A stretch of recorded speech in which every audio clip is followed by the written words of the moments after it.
We couldn't come up with a agreement. He ain't want to pay me. I wanted $5,000 more than he wanted to pay me. He didn't want to pay me, so I think I'm gonna make more money doing it this way. And I'm editing my interview now.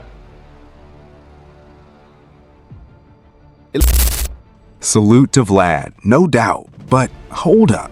People definitely started catching on to a noticeable shift here. A lot of viewers were expecting that after Boosie's recent, widely reported legal situation got resolved without additional penalties, he'd pull up to Vlad TV and break everything down on camera. But that interview? Yeah, it never happened. And listen, that absence alone started raising eyebrows everywhere. At the same time, all these circulating controversies and online discussions around Boosie kept building momentum, which only made people even more curious about why he never showed up on that platform. Normally, Vlad TV is where artists go when something big drops. Straight breakdowns, no filter, all the details. So naturally, everybody assumed Boosie would eventually sit down and tell his side of the story there. But instead, he flipped the script completely. And that move caught a lot of people off guard, no question. Later on, Boosie addressed it himself online, saying he's planning to drop his own independent interview where he controls the narrative and responds directly to all the headlines and ongoing talk surrounding his name.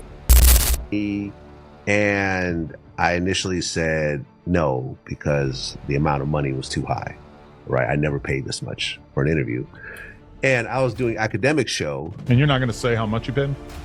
I'll say this. I think you should not. So I back that. Because I feel like we don't want everybody to know what's possible. I'll say this. It was more than Marlon Wayans wanted. Well, besides the perpetual revenue percentage I'll just split. leave it just at that. Okay. It was more than what Marlon Wayans. He made it clear that if people wanted access, there would be a paywall. Hold up, that's a real shift in how he's moving. Instead of relying on the usual media platforms, he's choosing to control everything on his own terms, and that alone had the internet talking heavy. Then, not long after, he doubles down online with that post. Y'all know what time it is? #RealTalk. Basically signaling he's taking full ownership of the rollout. And listen to this, he makes it very clear this is not a Vlad TV interview, separating himself completely from that setup and letting fans read between the lines about what really changed behind the scenes. From an outside perspective, it looks like a situation shaped by business decisions rather than just personal tension. But hold up, it gets deeper than that. Boosie is essentially saying that if you want that story, you gotta pay for it, and that immediately changes the game. Some observers believe this wasn't even about content quality, but about pricing and value not lining up. There's even talk that a relatively small increase request, around $5,000, may not have been met, which could have influenced everything that followed. Now, Vlad TV, on the other hand, is known for running a structured business-first operation, where every interview is weighed like an investment. And you won't believe this? People online started breaking it down like it's a full-on industry case study. Some say Vlad plays it strictly by budget and ROI, not emotion. While others argue, Boosie knows his value has gone up due to demand and timing. That tension right there, that's where the split starts to make sense from both angles. Then Boosie himself jumps into the conversation, basically saying he's not mad at anyone, he just wants to get paid what he feels he's worth, and he's ready to talk whenever the money is right. But here's where it gets interesting. He also makes it clear he's not locked into Vlad, or any platform for that matter.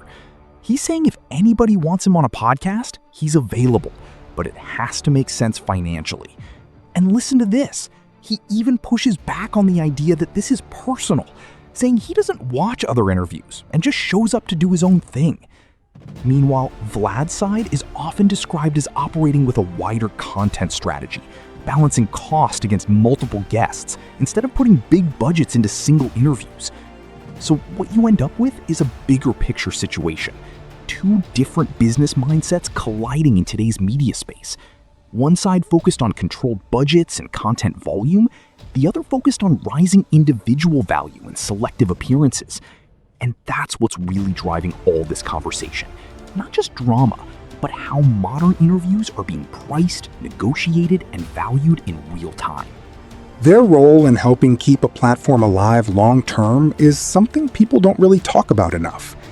He hasn't done a Boosie interview in about 8 months now, so naturally, people started saying, hold up, this one would have gone crazy.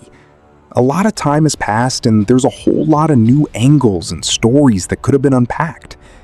Vlad is Vlad though, you already know how that goes, but still, people started questioning the silence. And listen, it's a tricky situation no matter how you slice it. Now, in the commentary space, people often bring up examples of long-term recurring guests who've appeared across multiple interviews and clips, helping fuel massive libraries of monetized content. Nothing official about contracts has ever really been confirmed, but hold up, this is exactly where the debate starts. Fans point to these cases as proof that the creator-platform relationship has changed as the digital media game evolved.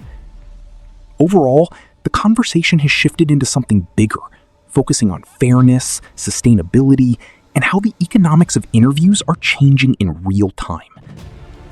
Another example that keeps getting brought up in these discussions involves recurring guests who appear across multiple viral moments, raising questions about long-term value and compensation. According to online commentary, some of these personalities show up frequently and generate huge engagement across different clips and uploads.